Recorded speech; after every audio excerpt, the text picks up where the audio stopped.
After all this, you still... I still want that gas, yes. And you had better deliver. All right. Hey, listeners. It's been a while, hasn't it? So, first of all, a belated Happy Black History Month to everybody. I could not let this month go by without delivering something. So me and Sky are here to, as you can tell by the title, we will be delivering our review and extended discussion of, when did it come out last? It came out last year, right? Jeffrey Wright starring in American Fiction? Yeah, it came out at the end of the year. At the end of the year? Okay. So we're not too late to see it, I hope. But yeah, just wanted to reassure everybody we're still here. It's been a crazy year. I don't know how else to say it, and it seems trite to say it like this, but it does not feel like we're in the same world as only a few months ago, right?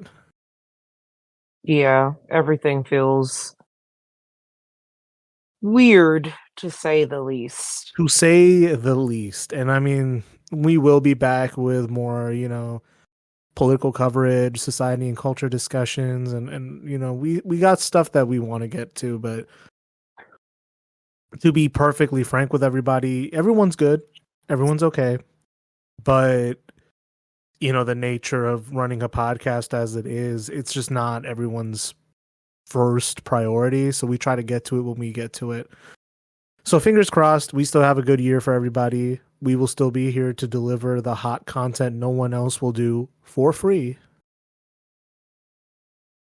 But yeah, it's just I don't know about the listeners, but me personally, I've had to take a step back from the internet too. And I don't know if it's like fair to chalk this up entirely to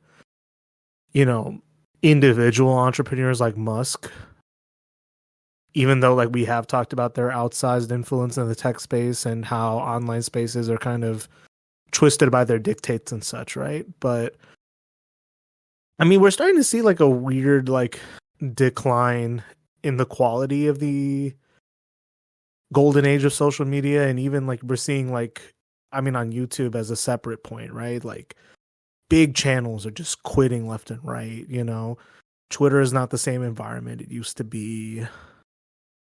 Instagram has gotten more crazy from what I can tell. And I don't know. I don't know what can be said reliably about the new internet we're in. But it's not amenable to good content anymore. Yeah, they don't want you to have a community and have good content and talk to each other about your similarities. Yeah, everything's bye, and be afraid of anybody who looks like remotely different from you. It's the most low rent, toxic environment, Truly is. Yeah. This is where I think it pays to hit the books a little bit, just because the question of how exactly did we get here is the one that's always on my mind. And I've been finding that to be rewarding in some sense. Is it praxis? I don't know.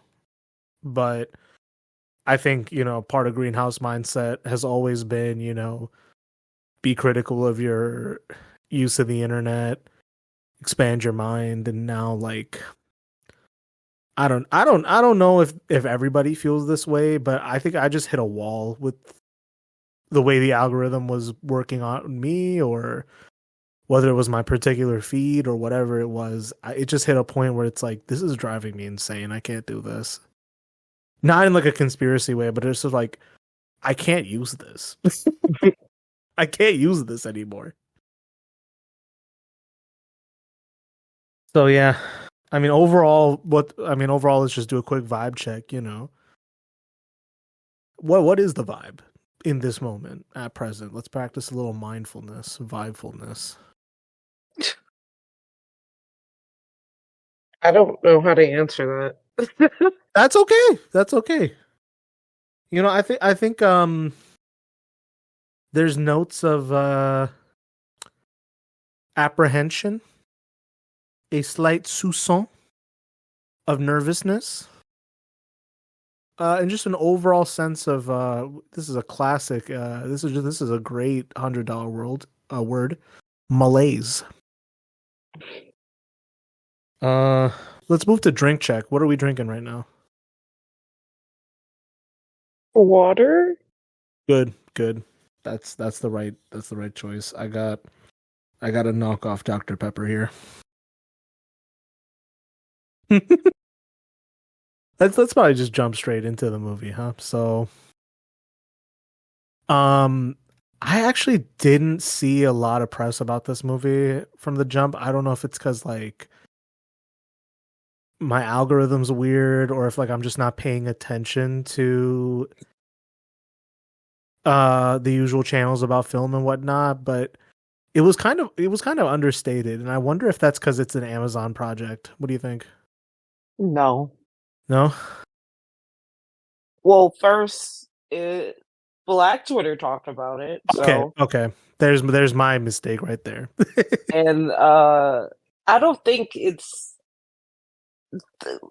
the idea of that it's an Amazon, MGM Amazon Studios thing, and that makes people not talk about it is ridiculous. People talk about movies no matter who produces them or Then maybe I'm out of whatever. touch.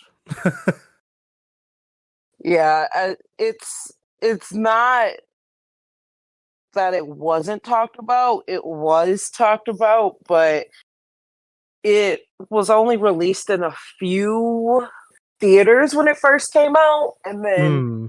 it's uh getting Oscar nominations allowed it to be opened up to more theaters. So that's kind of how like it was supposed to be a very indie movie that got more fame after it came out, which Deservedly so. allowed it to which allowed it to branch out in other theaters.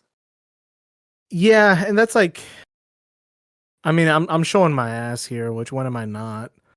Um, because I haven't been keeping up with awards coverage and I missed out on Oscar stuff, but it's it truly is like a brilliant film. It's like it's kind of perfect for the times almost. Um, in the sense of it kind of captures the kind of diseased nature of how art and media is not only sold but even like made popular and how it's conceived of today. And it's an adaptation of I think a book from the 90s called Erasure. It was, I think, 2001. 2001. Okay, so yeah. And from what I was able to look up, I think most of the plot beats are the same, but I cannot speak for that exactly because I haven't read the book. But it's telling that a book from 2001, even if adapted, you know, 23 years later, is still presciently relevant. It's crazy. Mm-hmm. Yeah. So I mean, overall, I think I didn't even hear about it until like I think our friends Zareen and Justin like brought it up at the Super Bowl, and then you got us tickets to go see it, and I wasn't exactly expecting a poor film. I just didn't know what to expect going in, Mm-hmm. and I walked out, thoroughly impressed. It's brilliant. What were your thoughts of the film overall? I thought it was very telling of a lot of just media, entertainment. Um, I think it was very funny in ways that people would not see it funny if you're not black or you haven't been around black people. So Hmm.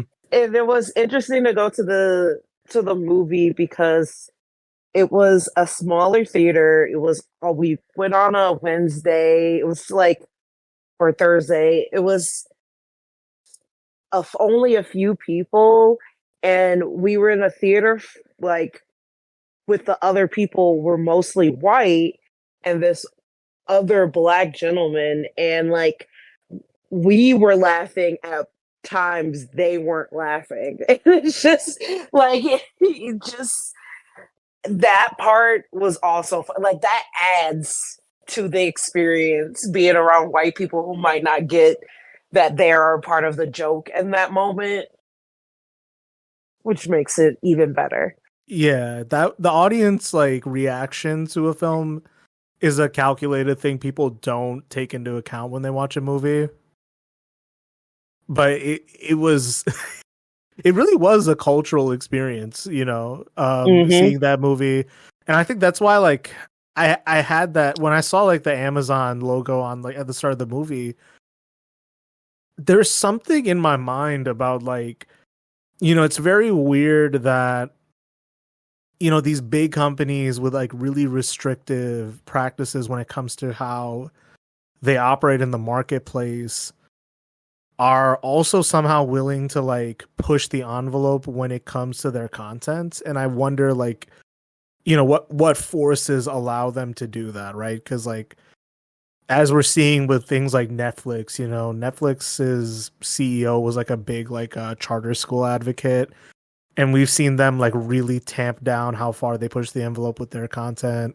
Hulu's all over the place with their stuff. I don't know what their ownership situation is, but people have talked about just like, Prime Video in general and how with things like The Boys, they're willing to I mean, I haven't kept up with it past season one, but the fact that they're willing to satirize the oversaturation of the market with like superhero media, and the fact that it kind of is willing to go there with stuff about like corporate domination and control, and it has a lot of like, envelope pushing content, is something that people have brought up. And it's like it's crazy that Amazon is willing to do that.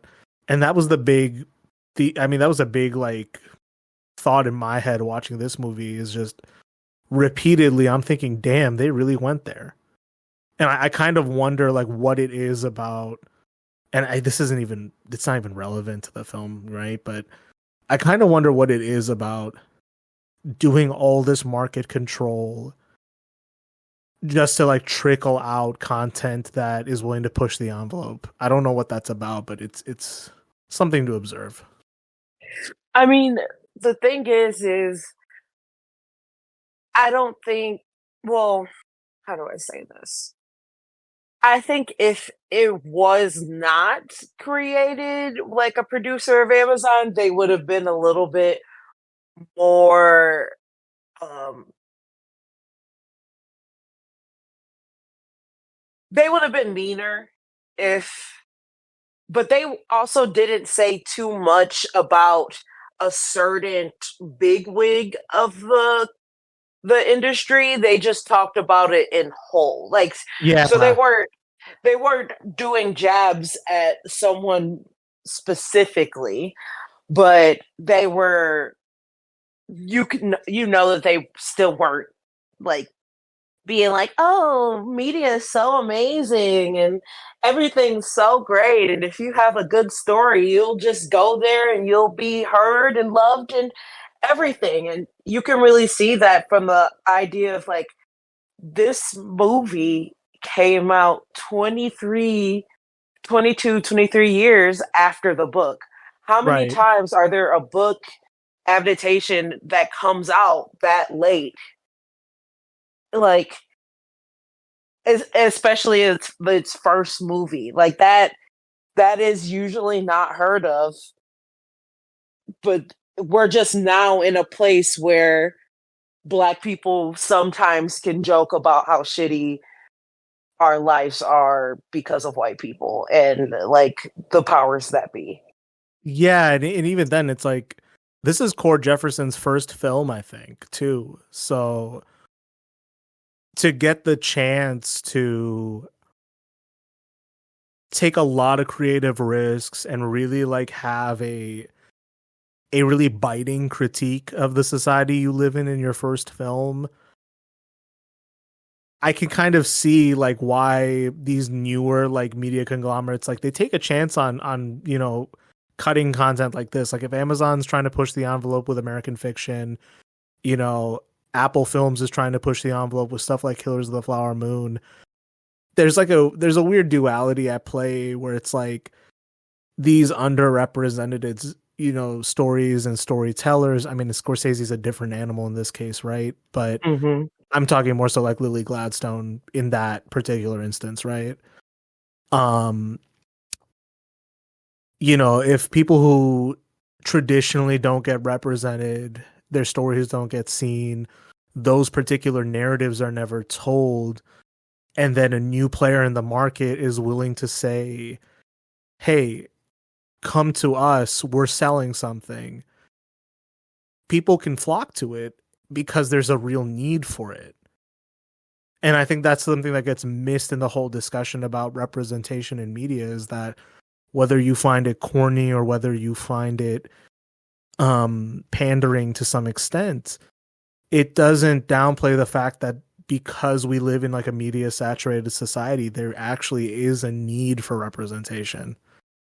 And because it's subject to market forces, studios can play a game with it. And that is kind of the understated thesis of this book the book and then the film more broadly, which we'll get into. So I guess we'll try to do our best to maybe walk through the plot and maybe talk through like some key moments. What did you think about the focus of it being like in Boston? Because I think like when it comes to how we conceive of most African American communities, Boston just tends to be like the dead zone. Yeah. I mean, I think that was them truly talking about how rich the Yeah. family was. Um, because they could have been rich anywhere, and you would see, you would think, like, oh, that's a lot of money to have. Like, you have a live-in maid. That's a lot of money. But you see their old historical um Boston house and like all of the like that filled feeling home because you have Hmm. enough money to just be like decorate this or whatever. And you go up to his childhood room and you see the lacrosse like sticks and Harvard um posters and everything on the wall. It's telling us that this is not an average rich black family. This sounds like a black family that has generations of money. Um, which is really funny to think about because in the autobiography of Malcolm X, that is an area where he talks about like a group of black people who got jobs, like good jobs early on and got to be like that old black money Yeah. and how pretentious and how far away those people were compared to like other black people who lived in the area. And it's just like this is saying way like if you would have had a this black family in Metro Detroit, you would have seen that and you would have thought newer money. You would Yeah. think, yeah, maybe Mac's granddad got a good job and got some generational wealth, and then the Next Generation really ran with that. But this isn't just saying that. This is old, old, old money. To have a house like that in Boston, old money. To be able to afford a live-in maid throughout the entire childhood and adulthoods of your children, old money. And they said, like, Tracy Ellis Ross' character was 50. Yeah. They had been around, like, Lorraine, their maid, had been around since their childhoods. Mm-hmm. That's old, rich money. Two of the kids were medical doctors, and the other one had a PhD, and nobody complained at all about student loans. Like, it was building up this idea of, like, these are very rich individuals, and they're Yeah. still hit by, like, all, like, money issues, especially like with the father committing suicide. And I don't think they really talk about why he commits suicide. So I'm thinking, like, maybe it is like, maybe he was a financial person and he hit, like, something big happened, or there's a lot of things that they don't even talk about that keeps you thinking and, like, has an imagination of its own to be like, they're so rich that they have a old, beautiful Boston home and a beach home. And they're still downwardly mobile somehow because like there's And just they're no new still money coming in. struggling. And they're still struggling. And that, like, that says a lot. Yeah, I think the class character of like um Jeffrey Wright's character, what's his name? Monk. Monk, yeah, I forgot the family name in the film. What was it? Ellison. Yeah, so like the Ellison family they were in like all the exposition and like and all we can tell is like they are a relatively wealthy family in Boston, one of the few black families in Boston, right? With generational wealth. And I think their dad was like some kind of, yeah, he was a male OBGYN back in the day, making house calls, Yeah. cheating on his wife all around town. Um, and I think like there's like a lot of like sublimated like positions of class, right? Where it's like their dad, from what I could tell, it seemed to be more like a classic American death of despair, you know, where it's like he bottles up his emotions, doesn't talk to anybody, keeps secrets from everybody, and then, you know, it seemed like depression. And that's like the scenes with his mom seem to like signify that to me, where it's like she worries for him because he's a little bit like his dad and that he walls himself off and doesn't talk to anybody. Mm-hmm. And that's kind of like the dynamics of the family really do mirror like upper class white families. And like I'm not saying this to be ridiculous because The Sopranos is not like a model reference for everything, right? But it's like how dissimilar are the Ellisons to the Sopranos, like barring race, you know what I'm saying? And like organized crime. They're both like upper middle class, like upper class families in the East Coast. Family expectations, economic expectations, gender roles, and uh, Cheating. cheating and depression run rampant. And it's like you could argue that like a certain kind of bourgeois acculturation and bourgeois behavior can lead to, you know, depressive personality. I don't know if like I can't point you to the research, but like there's been enough media, fiction, TV, whatever covering this dynamic, right? Mm-hmm. So in some sense, the character that Jeffrey Wright plays in this film is trying to strike it as a American writer. He wants to write American fiction writ large, and he teaches a course on American fiction. And he's trying to be neutral on the category of race, not in like a very dismissive or conservative way, but he doesn't see how a certain variety of blackness is something he has to perform to be taken credibly both as an author or as a black person, right? But that Mhm. seems to be the repeated um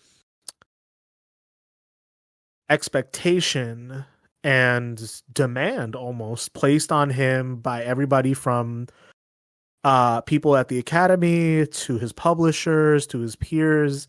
It's like isn't it like the movie really starts with like it's almost funny, and I didn't know how to take it at first until it like played out, where it's like he's teaching a class on American fiction. They're talking about like Southern stuff.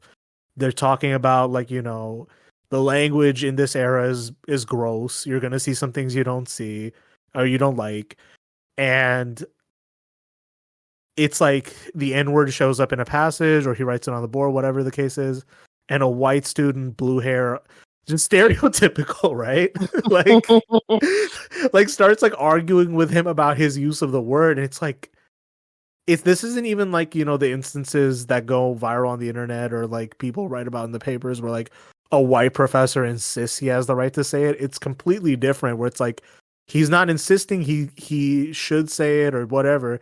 He's talking about it in the context of Southern literature of a time marked by severe racism, So that gets him kicked out of the university. He has to go to a writers conference in Boston. He's like, well, now I'm stuck reconciling with my family in Boston too, which was a pretty interesting way to start an inciting incident for that plot. Mhm. And I didn't know what to expect with the basis of it being in Boston, but I actually have to say, like, the film was pretty beautifully shot in how it sets up these very simple landscapes, even like shots within the homes kind of lovingly capture this older style of architecture, even like within the homes. Like there'll be like how the furniture is set up and the wallpaper. Like that's just this is just a side note to me, right? But I found that very comforting. Like it's very every shot feels very cozy, even when Yes. like even when it's a confrontation, even when characters are fighting, you feel like you're inside somebody's home in all these shots. Yeah. And I think that more speaks, like, especially when you're in the homes, like either the beach house or the Boston house, when you're in those spaces, I think you can tell that it's supposed to be because of Lorraine, their maid or housekeeper, however you want to say. Yeah. Like she keeps the home. She is their maternal figure. Like, yes, they have their mother, but their mother was basically there, but like not there. Lorraine did their mothering. Yeah, and I think that was an understated thing too, that like if you didn't know how to interpret it or if you didn't understand what was going on, you'd miss this entirely. But it's like, yeah, the housekeeper ends up being a maternal figure to them.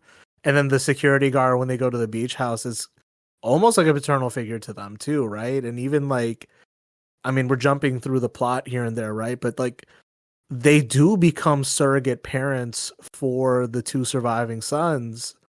Um Voluntarily at a point almost, right? And I think it's this like it just kind of goes to show the class dynamics again, right? Where it's like to attain that level of wealth or when you are at that level of wealth and then it's time for you to parent your children, you do it at this bizarre kind of distance that like fucks them up further. And like the adult kids, like they talk about it, they talk about how like they've walled off their emotions, they don't know how to relate to people sometimes, it's affected them in their relationships. And when he comes back to meet his sister, so like getting us back to where we are in the plot, they start noticing that like their mom's memory, and she's not like a bad mother either, but she's like distant, and then from distant to she's losing her memory. Yeah, I think what we were seeing with her, like having Alzheimer's and like just going deeper into the dementia, I don't think that that was very different from how they saw their mother beforehand. And it's not the dementia, it's the being like distant and maybe a little aloof, especially knowing that her husband was doing like having all of these affairs with all of these different people, house calls, all of this. Like you're doing this and you're probably, instead of parenting your children, you're like thinking about all of this. You're in your own world. You're not in the world of like, I have to be a mother to the kids because they don't really have their father. So I have to definitely be their mother. She's like in her own world. The monk is connected to their dad, but is so blind of like who he actually is, to the point where he was told that his dad was cheating by his sister, and he did Yeah. not know that, even though his dad was his preferred parent. And it's like, you didn't know that at all, mostly because you didn't want to know.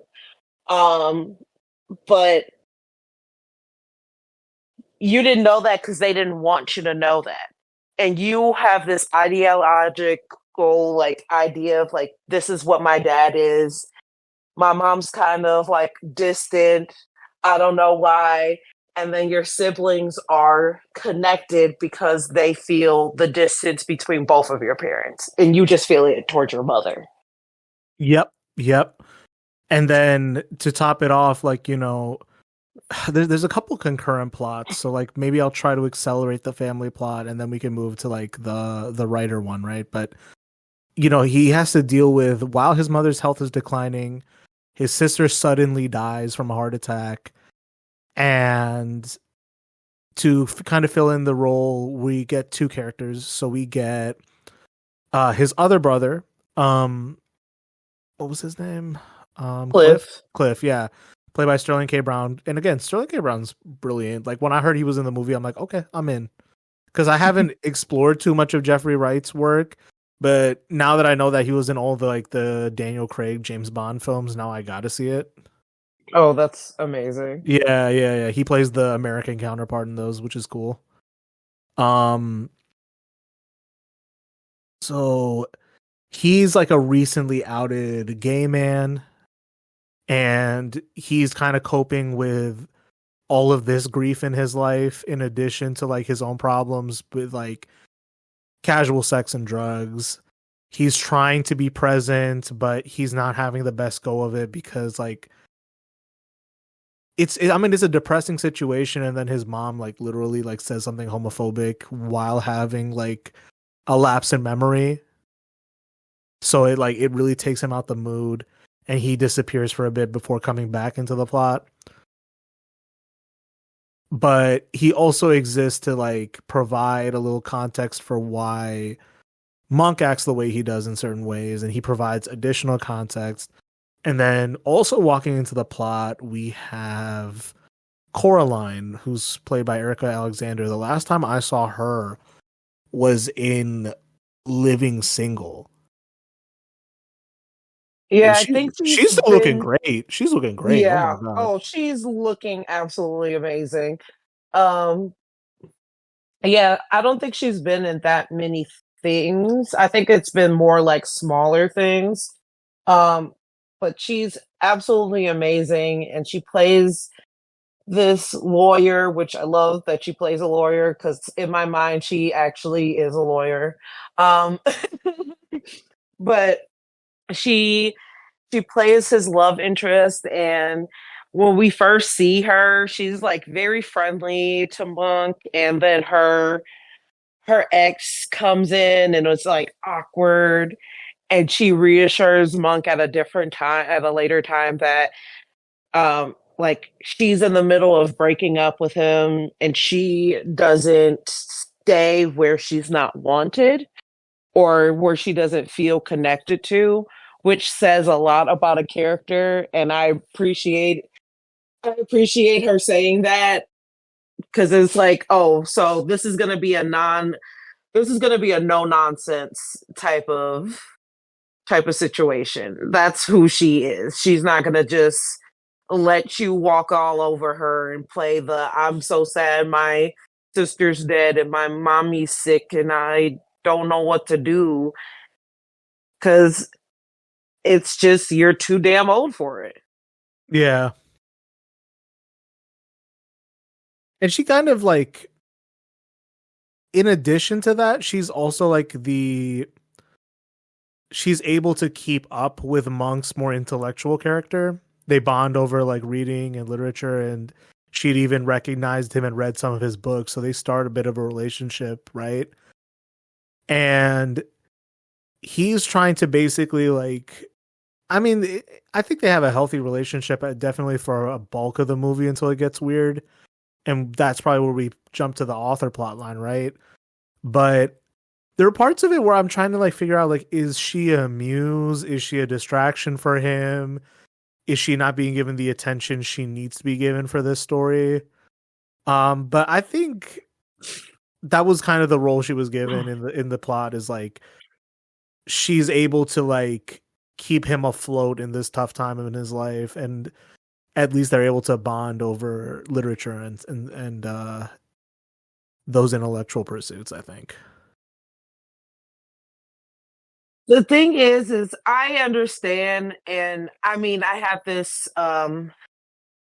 criticism about Tracy Ellis Ross's character because she died so early on, so Right. it gives the trope of like especially women and women of color being like plot points like to help men get over their emotional trauma or like Right. all this stuff. Like, I mean, like Deadpool did that. And it's one of those situations where you're like, God, can can it be something else? Could it be literally anything else? Why does it always have to be a woman dying to make a man realize that he needs to buck the fuck up? But it, I also appreciate that they didn't have Alexander be like that, and she was more of like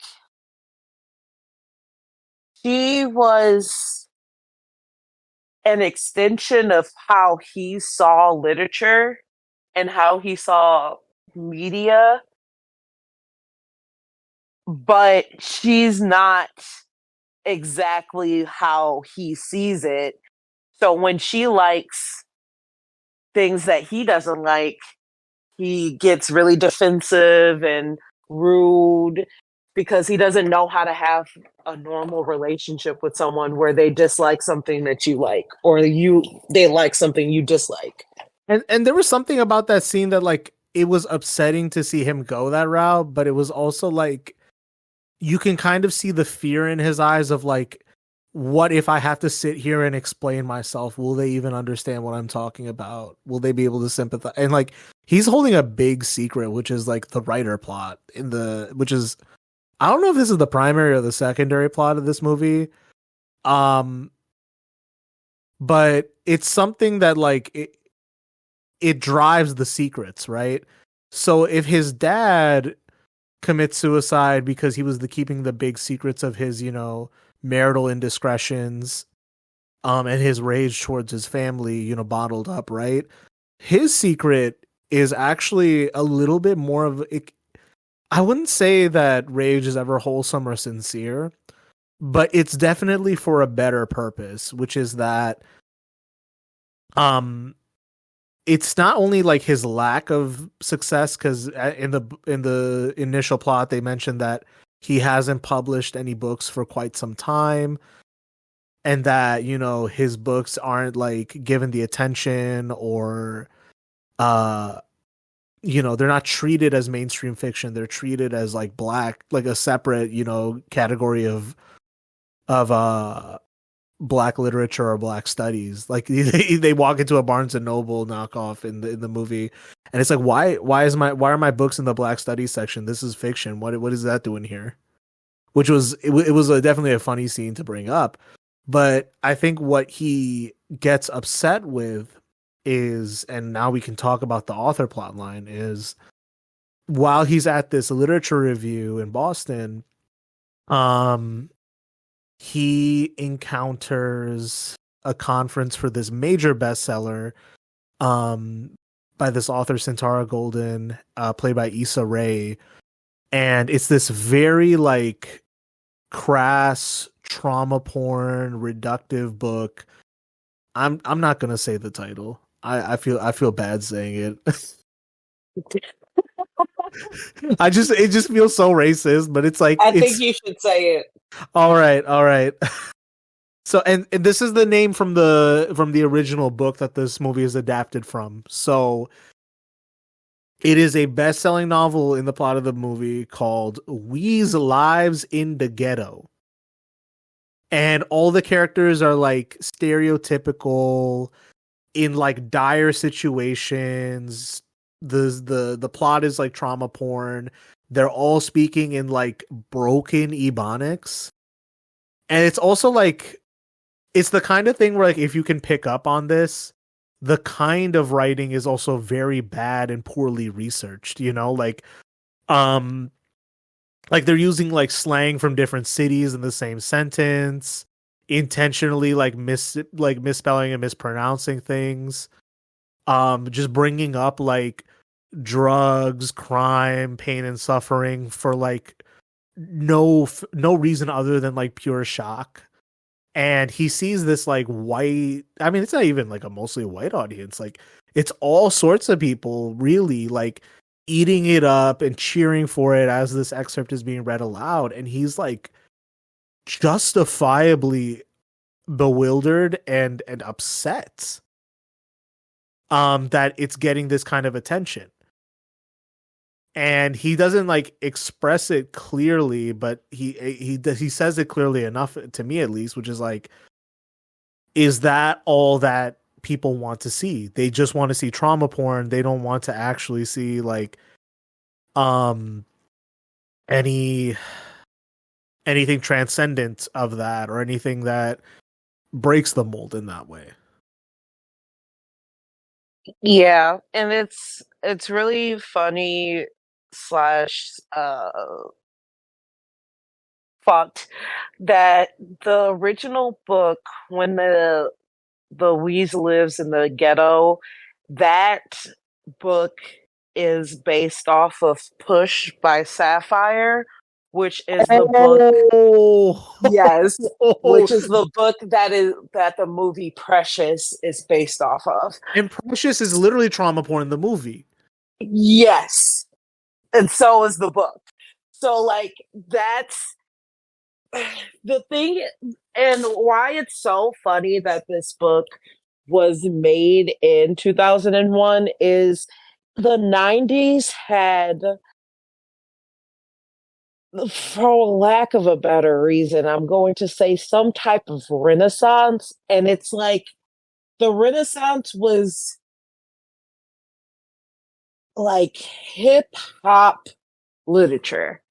For lack of a better, like if I'm trying to explain it in a way that is understandable, it was a lot of Black artists writing about Black people, but it all felt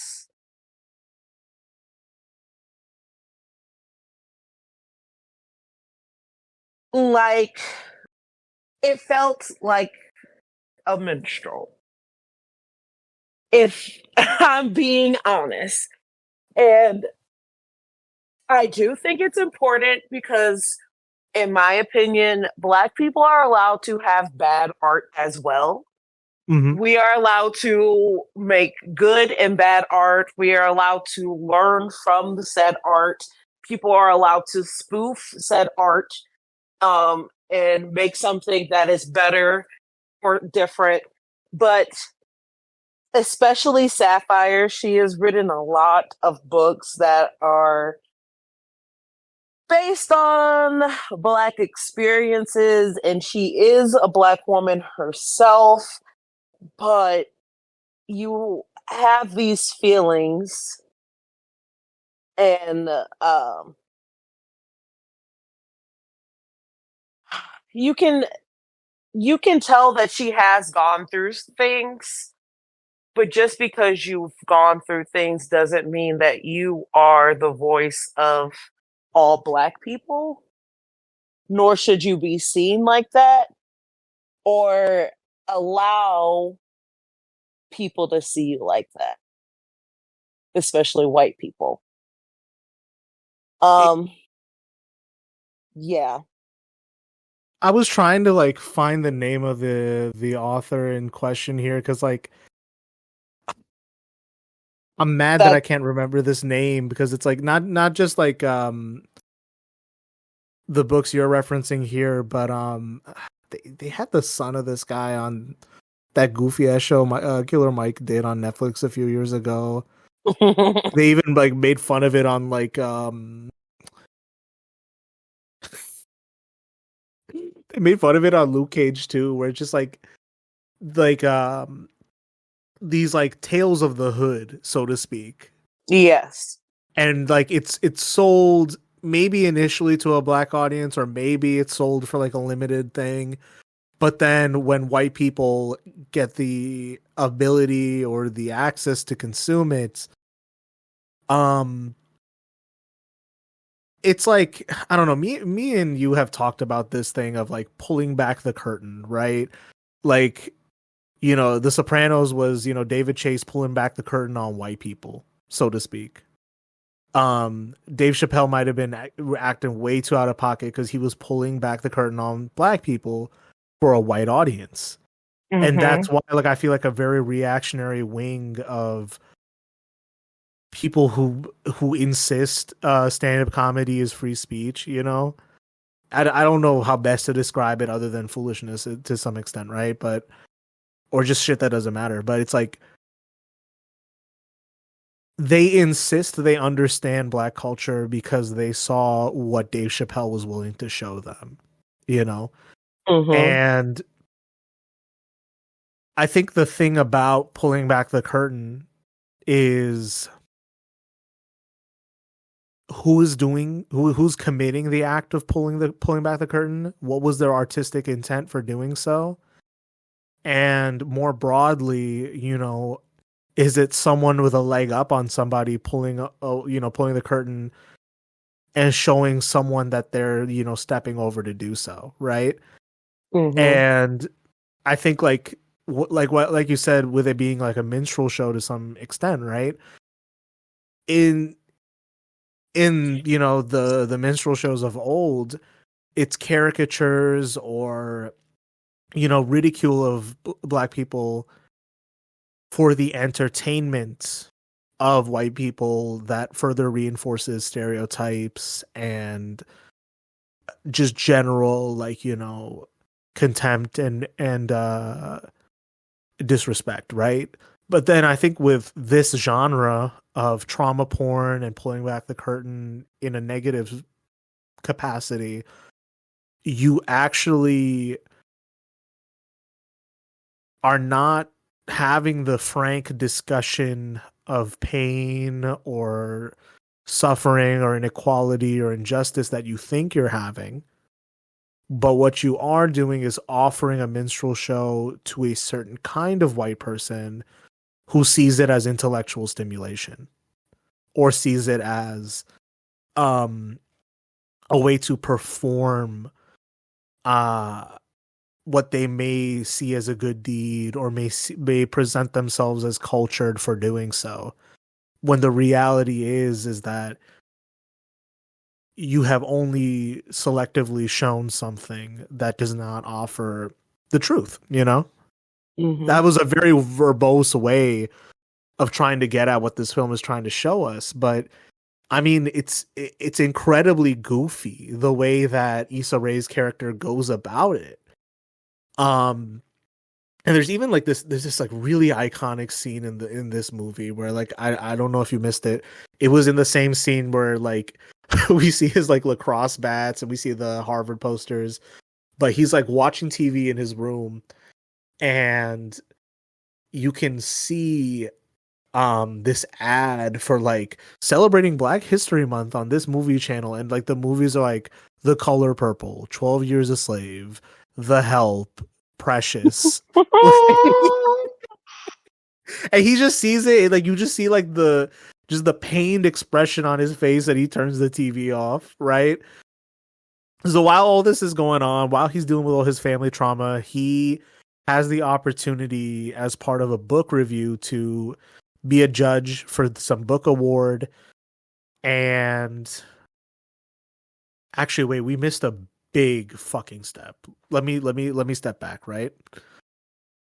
So while he's pissed about Issa Rae's character's book in this movie, he decides he needs to talk to his publisher about it, and his publisher's like, well, listen, this is what white people want. You got to give them what they want. So he says, fuck it. He has a drink, decides to write one of these very stereotypical trauma porn narratives.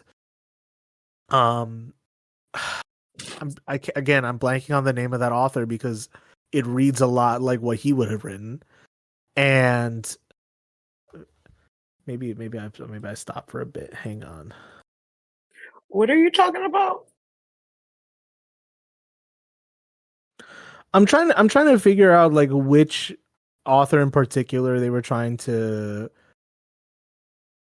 kind of make fun of, because I know the genre as a whole they're trying to make fun of, which is like gang fiction.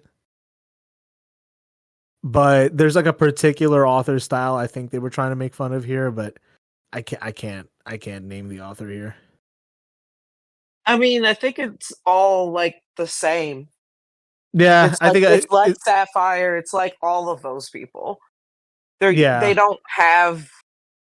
They aren't like, yeah, some of it might deal with gang and some of it might deal with like sexual assault, but none of it ever deals with class dynamics. Like no one ever Exactly. talks about like, oh, this shit happens because Reagan fucking sucks, or like this shit happens because of poverty. Like in Precious, they do talk about AIDS and HIV, but they don't talk about how HIV is prevalent in the Black community because of certain things and like all of this other stuff. It really just talks about how just the basicness of like Black people sometimes live in the ghetto and they are poor, and not like, why is that?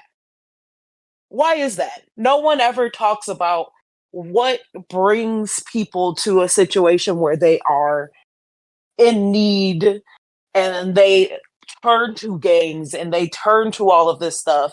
And it's always like, hi, can we get something that's entertaining, especially to white people, make them like just slightly tug on their heartstrings without making them want to actually do something about it, and just take them out of their life while they pay attention to this on the beach somewhere during their vacation. I finally got it. I'm talking about Donald Goines. I truly don't know the specific names. The only person I really know is Sapphire. I move all of that information has been taken out of my brain pre like 2015. Yeah, because like Sapphire's books definitely like they appeal to more like the, I wouldn't say like this is solely a female audience, but like it kind of bleeds into mostly, it's right? Mostly a female, middle class, Black and white, But like, like demographic. It is some of this stuff has a very big demographic. They want Black people to read it because if Black people read it, then it's cool enough for white people to read. Yeah, and that's kind of how I feel about like Donald Goines' books. Where like because again they made fun of it in like Luke Cage. They even had like the guy's son on in like that Killer Mike docu-series on Netflix, right? And he's like kind of considered influential in like how black gang violence is depicted in fiction, at least in the way that white people choose to depict it, right? Like, Oh, he's from Detroit. yeah, Yeah. died in Highland Park. You feel me? So like, Mm-hmm.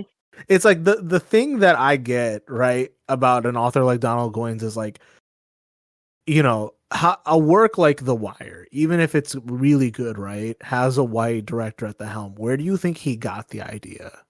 Mm-hmm. It's definitely Donald Goines, right? So I feel like the work that Monk tries to come up with in American fiction when he's confronted with this really gross thing that Issa Rae's character has wrote and gotten way too much fame and success over, he decides, I'm going to write a Donald Goines style crime like story called, I feel horrible saying this out loud, My Pathology.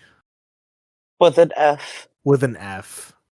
And it's like it's like a really comical scene of like him trying to write it, and then he's visualizing the characters like having a confrontation, and like the characters will be like doing some like they'll be saying like really like corny out of pocket lines. They'll be shooting each other, and they'll be, "Hey yo, so what do I say next?" Like, which was it was kind of it was funny how it was carried out.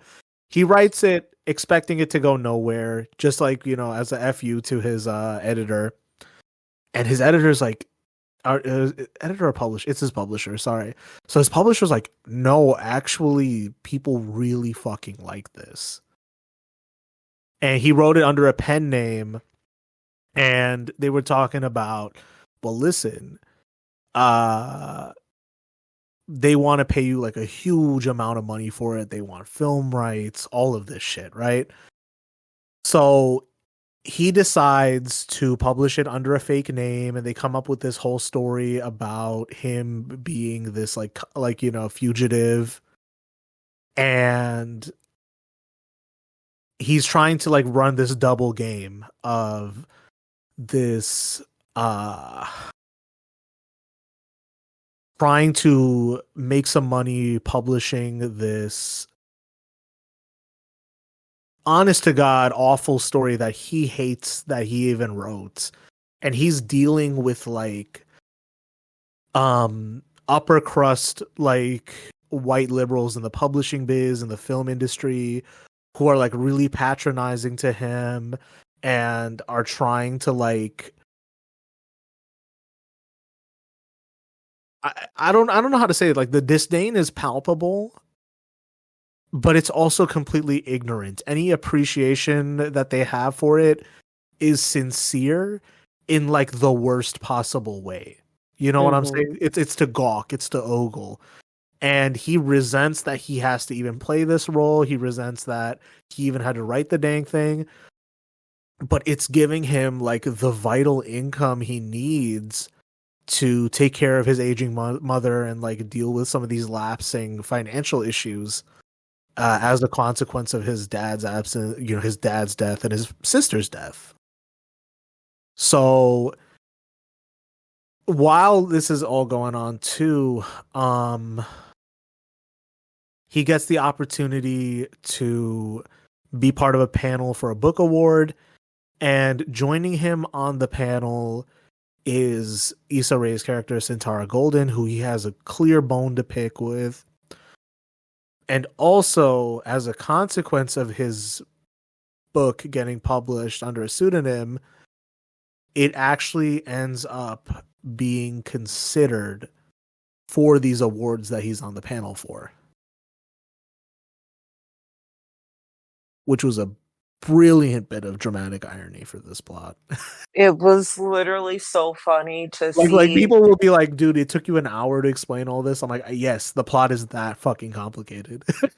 And it's so in depth because he the only reason he's on like this this committee is because one, he needs the money and he loves to judge other people's work.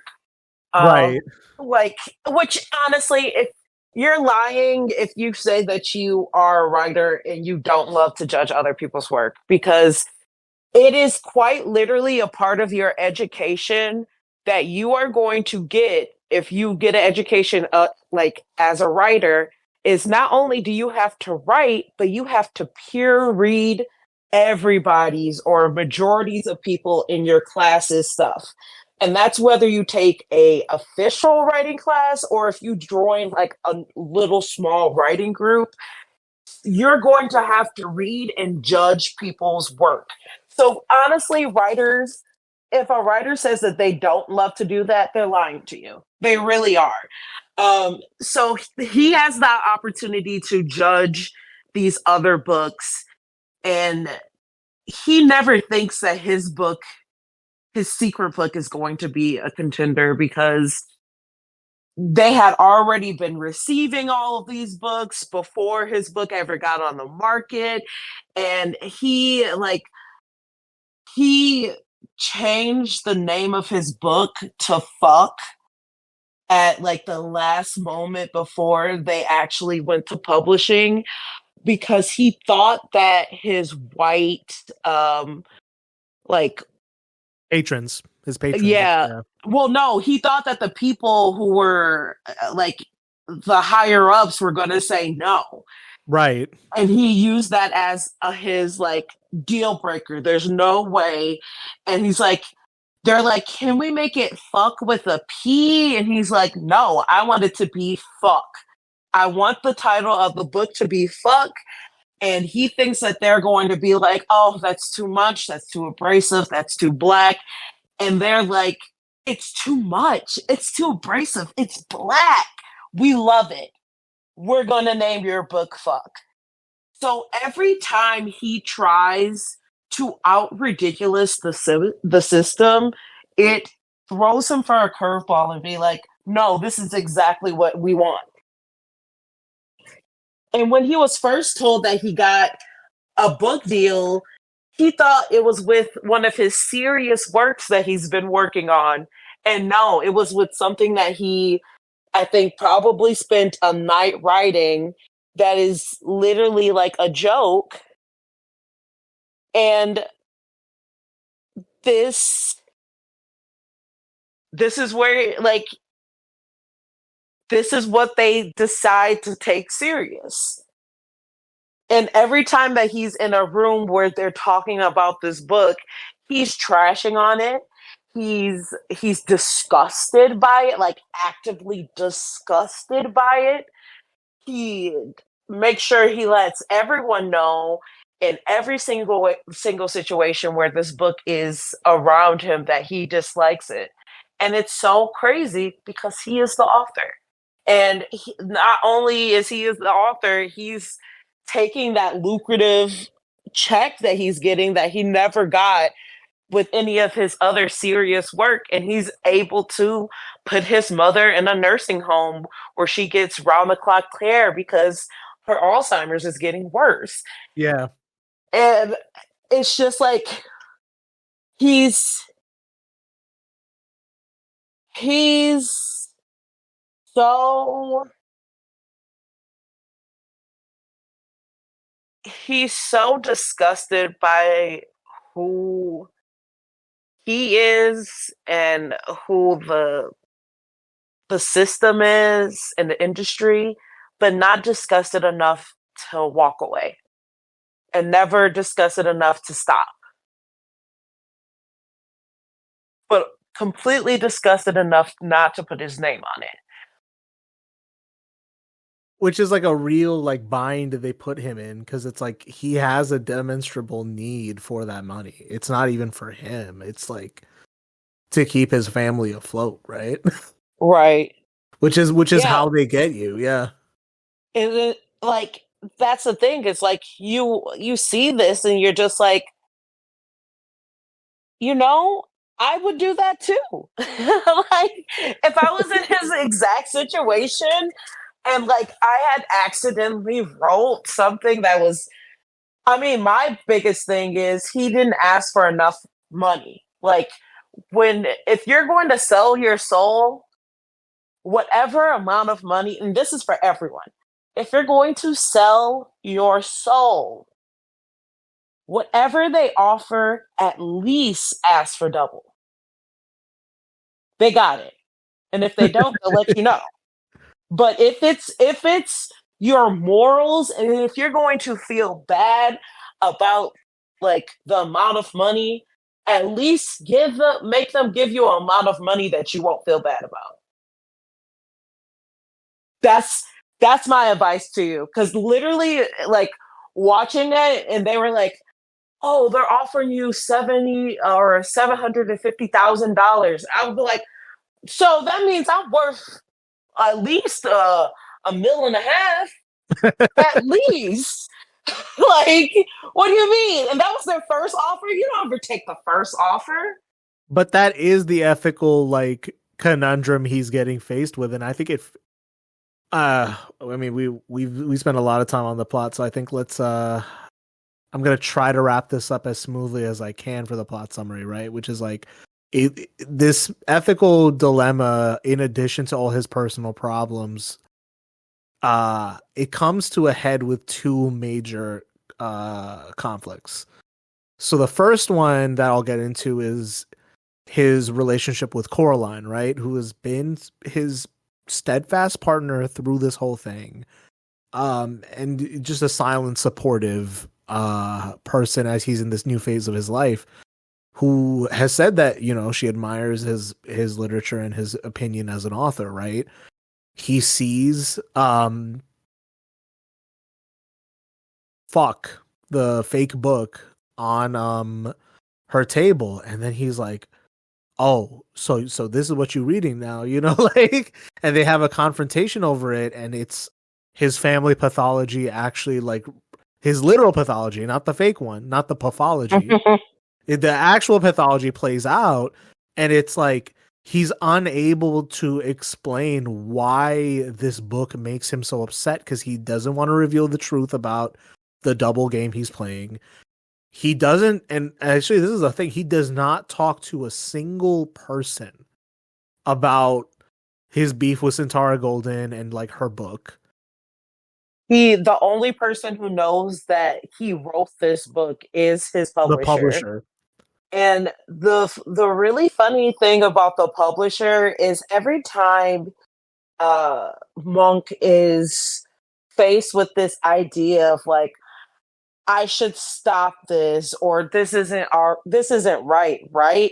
His publisher, who is a Puerto Rican man, is like, no, you should do this, or like at least try, or at least do this or do that. Like, and it's telling, It's the Puerto Rican homie that gets you in trouble. It's always the Puerto Rican homie.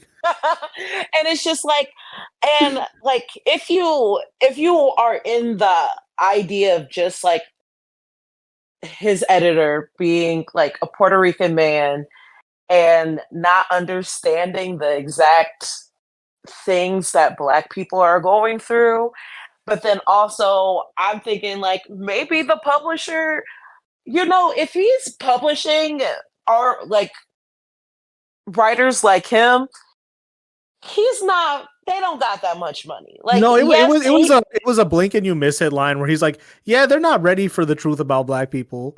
And he said it like, I think they're not ready to see how we live, right? Like he says that. Then in another line, he's like, if I knew this, my parents would have never immigrated here from Puerto Rico, right? Like, or they would have never moved here from Puerto Rico.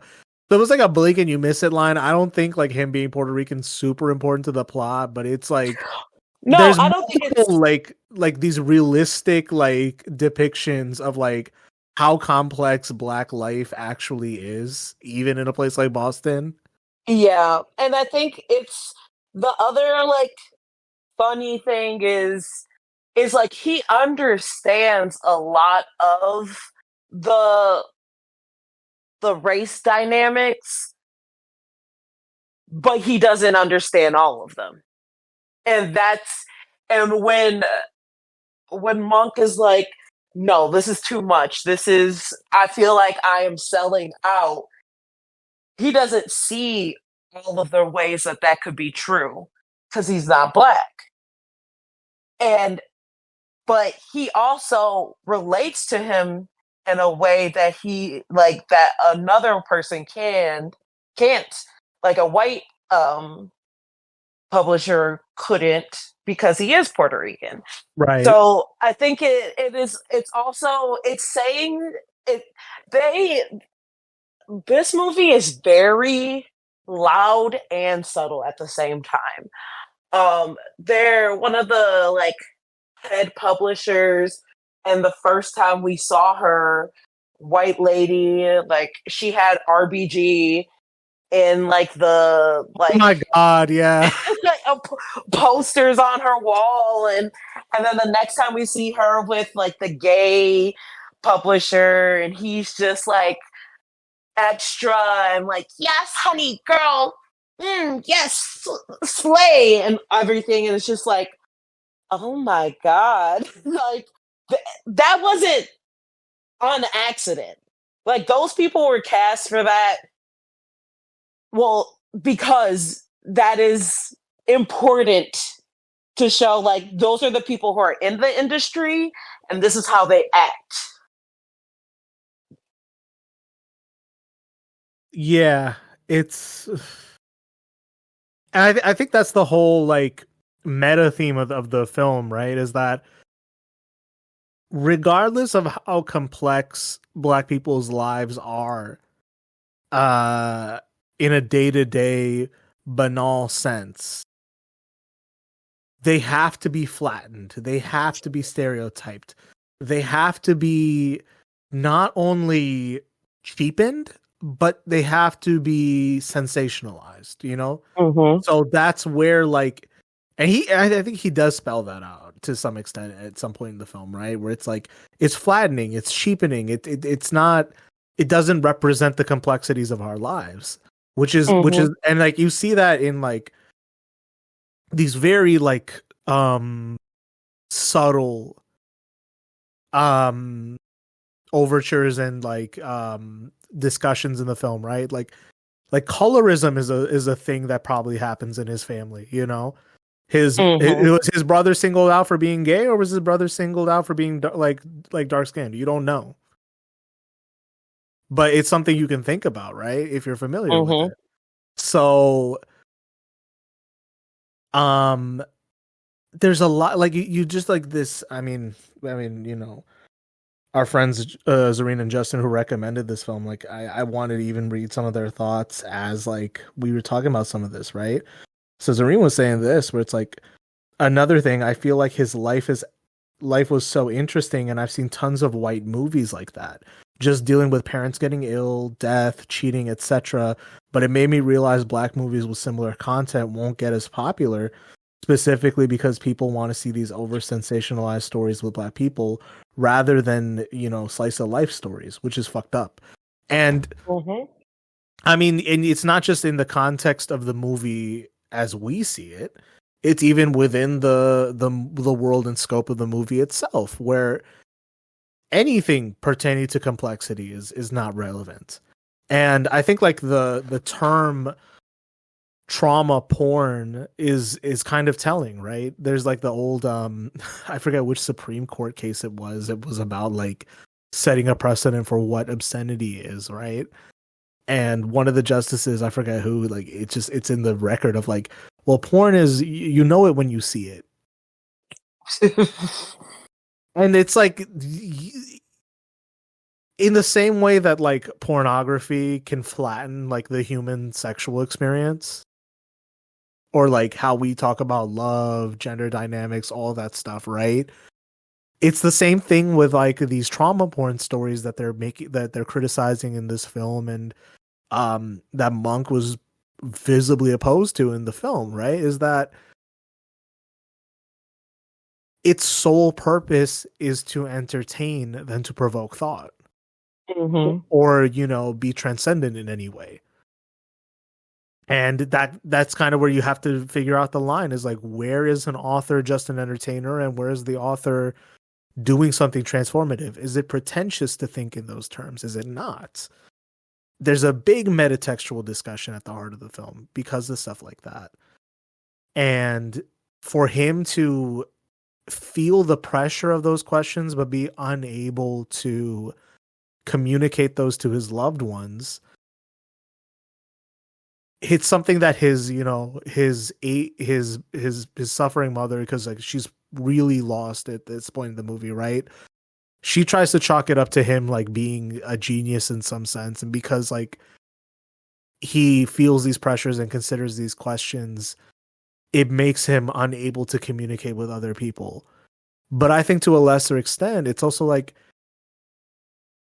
how often do people who consider these questions actually make it accessible, or how often do they try to get other people to think in these ways? Mm-hmm. I think it's two-sided, right? Like, these are problems I've had in my own life. Not that I consider myself a genius at all, right? But when you think about like, what is the purpose of art? What is the nature of it? It's more than just like something you say to sound interesting at a cocktail party. It's something that like I feel like I grapple with a lot.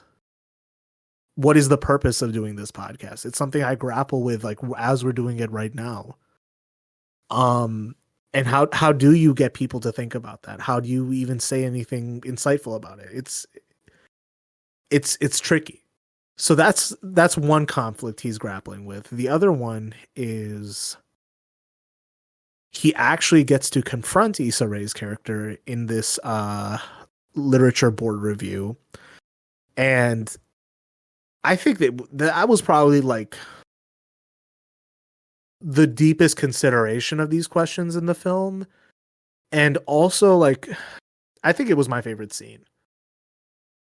Because it's just the two of them sitting in a quiet room. There's no other white people jumping in yet. It's over like a really shitty lunch, you know, like she has like a shitty sushi bowl and like a GT's like kombucha. And he has like Caesar salad in a box, you know, like, Right. Like, it's so gross looking. like they're both upper class in some way, but he's like this older, downwardly mobile beast who like, I say beast in the sense of like, he's more gruff. He's not in the mainstream. He's not being recognized as like having merit in some modern context, right? And she's like the new thing that everyone likes, and she's selling trauma porn to the masses, right? So she's more recognizable to like like I don't want to write her off as like she's Gen Z coded.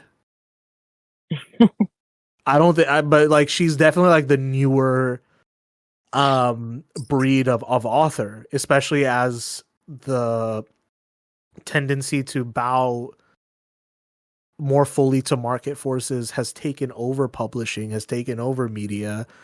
They have this intense but quiet, like they're not really shouting, they're not getting angry or worked up, but there is like a deep, ferocious, like spirited character to their discussion, right? Mm-hmm. And it leaves you feeling like everything that Issa Rae's character says is empty, it's hollow, but it's not wrong. A lot of people have gotten successful with that mindset, and a lot of people do it. More than that, are even encouraged to do so. And what she says to him at the end of the discussion, like, you know, she insists that she researched it well, and he calls bullshit. I think he's correct to call bullshit on it. Then she's like, well, you know, if the audience wants it, who am I to deny them? Right? Mm-hmm. He doesn't know how to answer that question, but he still says that, like, you know, you deny Black people potential by writing them so flatly like this. And then she says something that I think is like, I personally think is a brilliant line because it captures like how cynical her character is, but also like this is a tactic that is used to shut down anybody with a progressive point of view or anybody who like is taking like a principled position, right? Which is like you try to like shake their conviction very violently because you're cynical, right? So Mm-hmm. he's talking about the potential and like the hope for freedom, for coming out of the backward condition that America has imposed on Black people, and that we don't have to be stereotypes. We can be complex. We can be um characters of depth in the same way that white characters get to be in literature, right? And she Mm-hmm. says, well, isn't potential something you see in something you don't like? Is there something to that effect, right? Yeah. And it like leaves him stunned. And while he's stunned, the other white judges in the panel come in, and the two of them even like, so him and Issa Rae's characters both like agree that Fuck is a horrible book. They don't like it. But then when he tries to press her on like, but didn't you write the same book? Which is I think I mean, this is basically what like Zareen said too, and this is what I said, right? The hypocrisy of writing an over sensationalized book, but then being offended by Jeffrey Wright's book was wild. I felt very capitalism vibes from that moment. Yeah. And It is well, capitalism. like It is like it is. But like it it's so interesting in this moment for so many ways, but I don't know if he actually read her book. I think he just read excerpts of her book or listened to that expert and he decided what he felt about the book. And I know my initial thought of like a book's a book being called Weez Lives in the Ghetto. Like I know what my initial thoughts are, but I like when she started to talk about how she did research, I started to think about Their Eyes Were Watching God by Zora Neale Hurston and how she actually did do a lot of research in anthropology, and her book in places is written phonetically, and that is a something that people had to say about her book when it first came out. But I think her book is different because she really she never went into the rural South like looking for information to write a fictional book. Like she went down in like a very anthropologic like type of deal. Like she was actually going there to study Black people that have not like there was no real education known about them. So I at the in that moment I'm like, are we doing like that? Are we just being like haters to how people were haters to Zora Neale Hurston? Or is it really like be fucking for real? You went into the ghetto so you can hear Black people, and her and Monk had very similar backgrounds. but she's richer than him too, and I think they get at that too, right? Where it's like she's Well, even more upper. is she richer than him because her book is successful? I think it was something to do with her background. Like she had an even better pedigree than him. And because Well, she came from newer money, like she's not as downwardly mobile yet. well, that's the thing is I don't know if I like. Yes, she went to like she. I think he said she went to Oberon or something. He went to Oberlin. Harvard. Oberlin, sorry, And Oberlin. Oberlin is like the Death Star of white liberalism, like Like, but like you went to Harvard and you right. teach at this like this West Coast school, like that's the thing is I don't know how much I can understand his judgment to her without seeing it completely be the judge, like him just doing a self read. Like it seemed like everything he hated about her is what he hates about him. And that's a brilliant point. That's a brilliant point. I'm glad you brought that up because it's like everyone jumps into the creator space or they jump into the media space thinking that they won't make those mistakes or that they don't embody those negative qualities or that they're immune to them, right? But I think like, and they don't get not only they don't spell it out explicitly, but the fact that you thought of that is brilliant. And that's another one of those questions I marinate on a lot is like, by stepping into the space, I'm no better than anybody else, you know? Yeah. I'm subject to the same like dark forces and just like market oriented decision making that everyone else in the space is doing, right? Even if I think I'm better than somebody who does it more blatantly, how much better can I really be?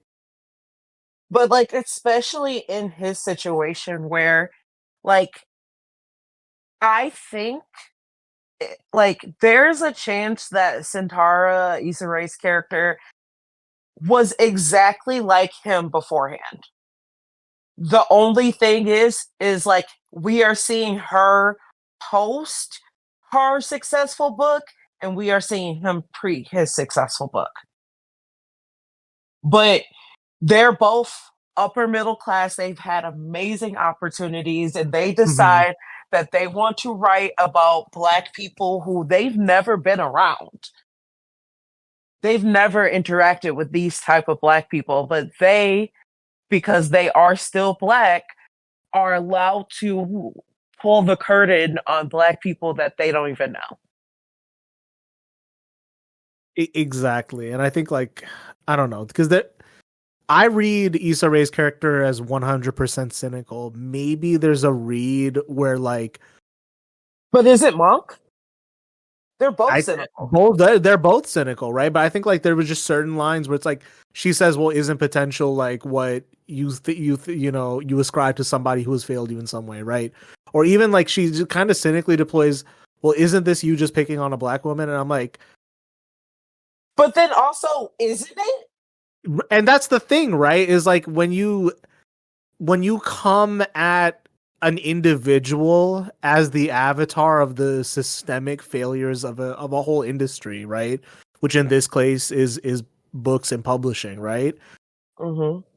It's impossible to universally ascribe the whole failure to them. But also, like, I think it's like it's twofold, like you're saying, right? Where it's like, who's the real villain here? Issa Rae's character or the white publishers? I think it's the publishing sphere. I think it's the real villain is entertainment. And I agree with that. I do agree with that. But I think like Monk's like perspective going in, because he doesn't tell anybody this shit in the like as a consequence of his character, right? And if he was able to talk about this with somebody, I think maybe he'd come out of it with a systemic critique, who knows? But he goes in like trying to like make her the avatar of everything he hates about this industry.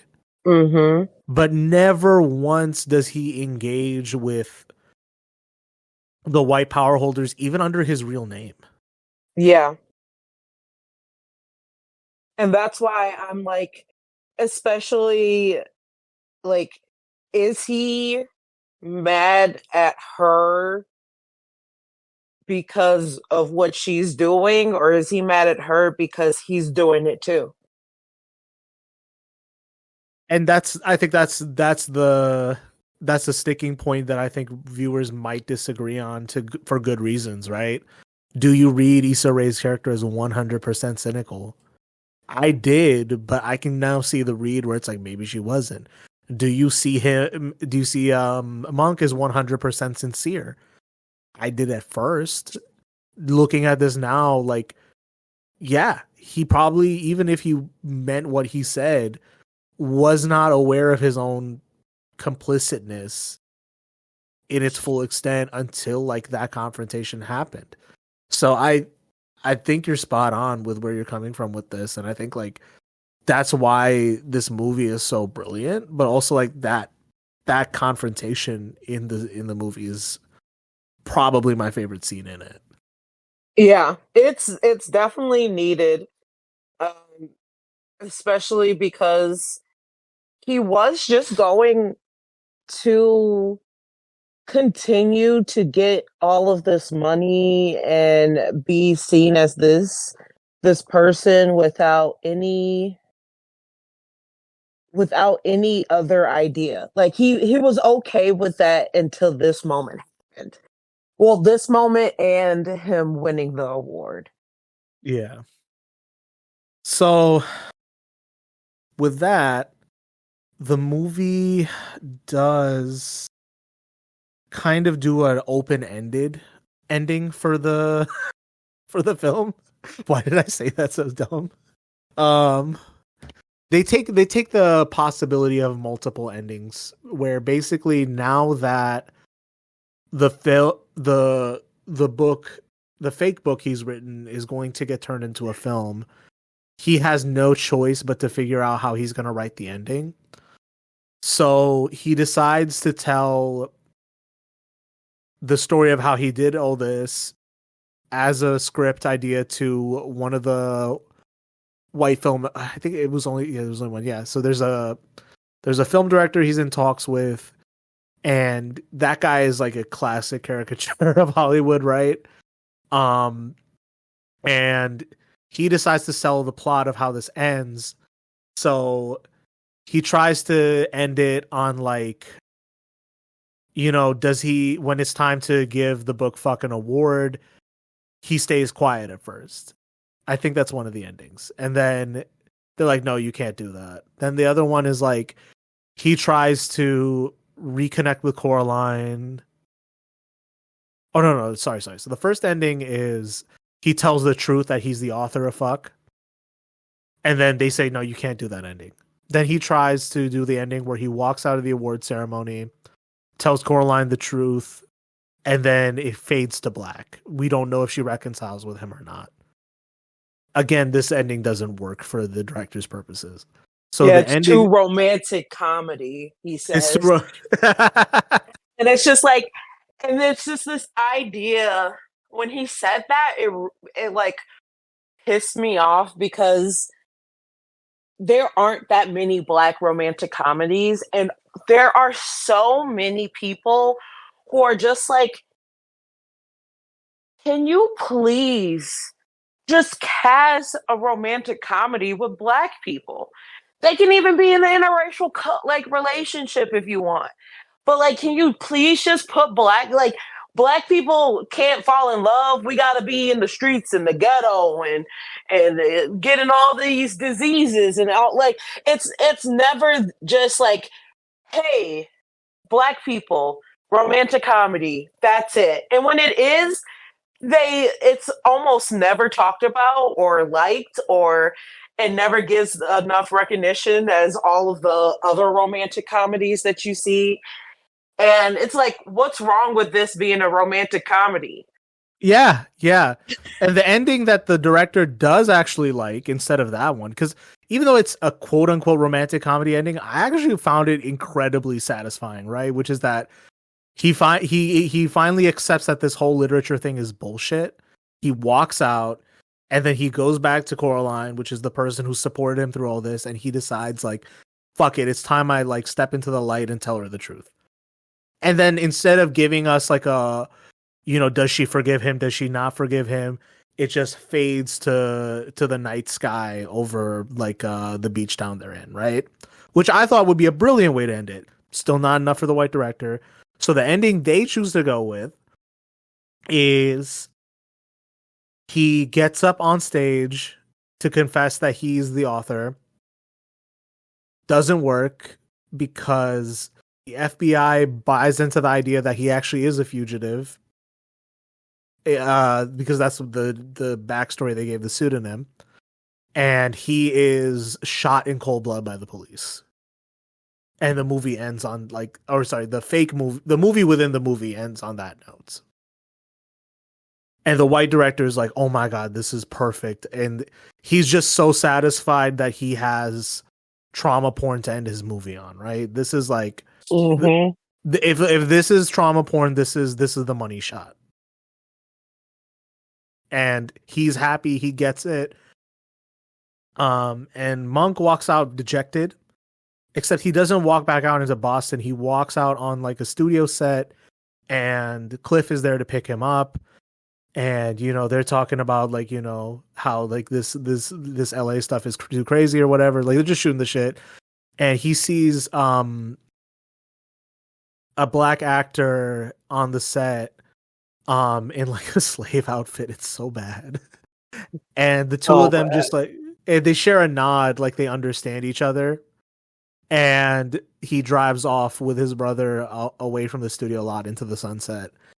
And I think like that ending is like him. I don't know if you can interpret it this way, but I think it's him accepting that like we're just entertainers at the end of this, huh? Yeah, it's really fucked and funny the way it ends, because we don't know about Coraline. Uh, his sister's dead. Him and his brother seem like they could be like coming up with a better relationship, but his brother still is divorced, and his kids hate him because they've been getting picked on because their dad got caught having an affair with a man. Right. And like he like but at the end of the day, he got a book deal and a movie deal, and he's going to be able to pay for his mom. And like to that end, like Justin also mentioned something in his thoughts, right? Is like it felt like at times the fact that he wrote the book didn't even matter to that plot, which adds to the trippiness of this whole movie. Like they might have just added it to grab more viewers, but then like using the book plot only to then not commit to an ending. Doesn't that feel a lot like life in some way? Mm-hmm. It feels a lot like not only the literary process and writing itself, right? Where it's like, how am I supposed to end this shit? And if that question of how you end it isn't even in your hands, it's in the hands of your publisher or a director. Well, I mean, you leave that just feeling empty as an artist, I imagine. But then it's kind of indicative of the circumscription of choice for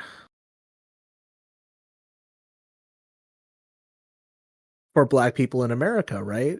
Your choices and how you're perceived and how people will react to you have already been preordained by white society in some extent.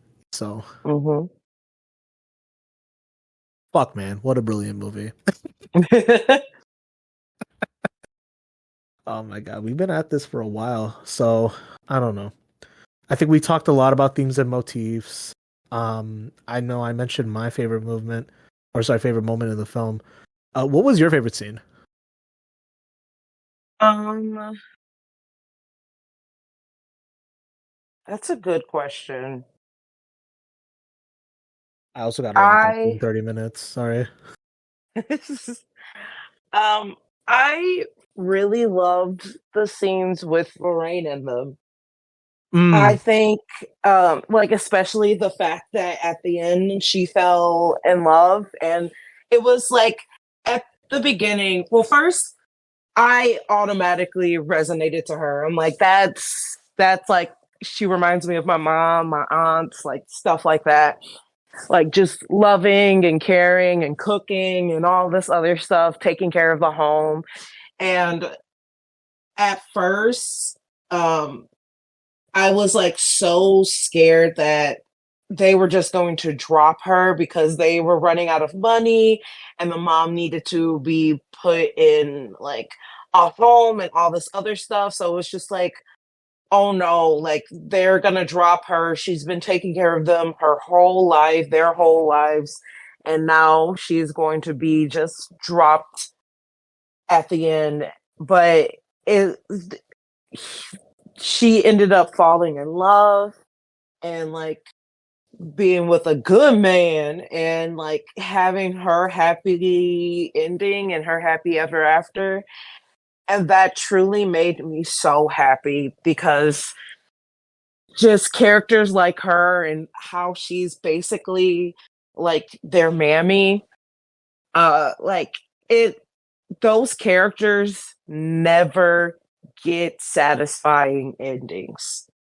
Like, Yeah, they're always flattened into being a matron or like into a maternal character, right? yeah, and like especially like, I mean, like especially you'll get on TikTok and there'll be like these people who are like, my nanny going home to insert country here after spending 20 years with us, and like she gets to go home and be with her family and her children. It's like she couldn't she didn't have the ability to take care of her children because she was too busy taking care of you guys to make a decent living. And like it's so like we don't know if Lorraine had children, and I think most likely she didn't because they never bring mention them. And I think the the children with her were her children. Um, she was their maternal figure, and instead of being left while they needed to take care of their actual maternal figure, she was still loved and she got the opportunity to have like an actual relationship and be with people, um and get shown that love by them as well. And that was very surprising Yeah, those and things were very nice. wholesome. They were very incredibly wholesome. And I think there's something to be said about like they still consider her and Maynard family, even like though they might have been the help, so to speak. Yeah. And it's like it's kind of funny how like as the Ellison family, as they're downwardly mobile and as they're like sundowning into more problems, she's in a new chapter of her life and like experiencing new joys, right? Mm-hmm. And like that's it just goes to show like how complex black life is, where it's like here you are in middle age finding, you know, a new love and getting married, and you know, these kids that you were charged with taking care of might still be dysfunctional, but you're still in a position to be loving and supportive of them, but also on your own terms, right? Mm-hmm. So like I don't know. We've talked about this plot in circles, right? And this for a 2-hour movie, a lot happened. Yeah. A surprising amount of stuff happened in 2 hours, right? But it's it does not go out of or it makes sure to go out of its way to demonstrate just how complex um black people's lives are and how it's I think if you take Monk's side in the dispute that we mentioned earlier, you can see his perspective on why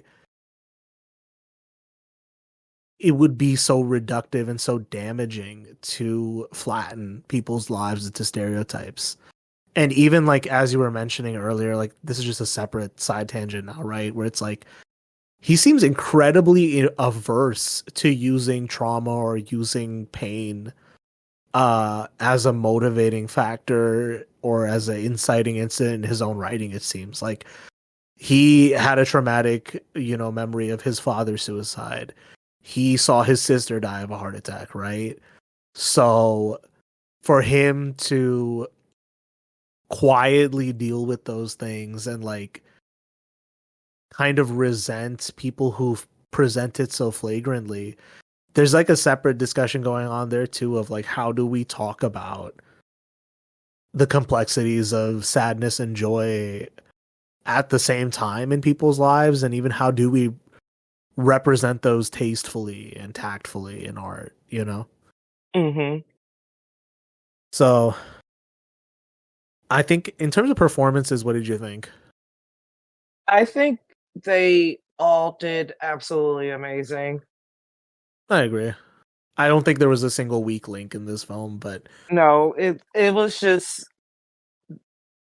it was wonderful. it's a very brilliant drama. I think everyone involved did a great job. Um and I think it's good that I saw this film around the same time I saw um this new show that's out on Crave. What is it, Late Bloomer? Where I think like a lot of artists of color not only are making it into the foreground, but then in addition to talking about, you know, ethnic or cultural challenges, they're even now in a position to speak candidly and openly about problems within the space of art, within the space of content production, within media as a whole, right? And I don't know where I intended to go with that, right? But I think it's just like I love seeing a film or picking up a book or just running into something that captures some of the questions or feelings I've been dealing with, right? Hmm. And both those works, but especially this movie, right? Um I don't know if they soothed any pains for me, but it's very vindicating and reassuring when people with deeper experience than you, with more talent and with more command over how they communicate things to you with language, with their art, whatever it may be, are if they're dealing with the same challenges, the same frustrations, the same questions, even if they don't have an answer, it's still reassuring to know that someone has thought of this, that someone is dealing with this as well. And I think tying this back in a beautiful bow, right?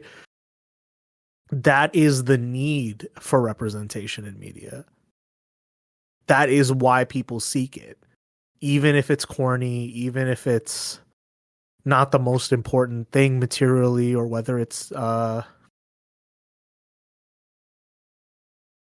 dealt with in severely cringeworthy ways at times, right? People want to be validated. People don't want to feel alone. And I think this film powerfully captures so many of those ideas and questions. And I think it deserves all the praise it's getting. It deserves all the it deserves all the hype. And again, I'm very excited to see what Cord Jefferson pulls off in his future projects. I think this was a brilliant film. Yes, it's amazing debut. It's again, it's like if this is I think someone in a review of the movie was saying that like if your first film is an indication of what you're trying to say as an artist, then Cord Jefferson picked up a megaphone. So yeah, I think I don't know. We can probably get into rating the film. Do you have any other thoughts you want to share with us? I don't want to cut you off too quick. um, Other than it's just really good. And if you want to watch a film that's really good, I think you should watch it. Yeah, I love dramas as a genre, right? Like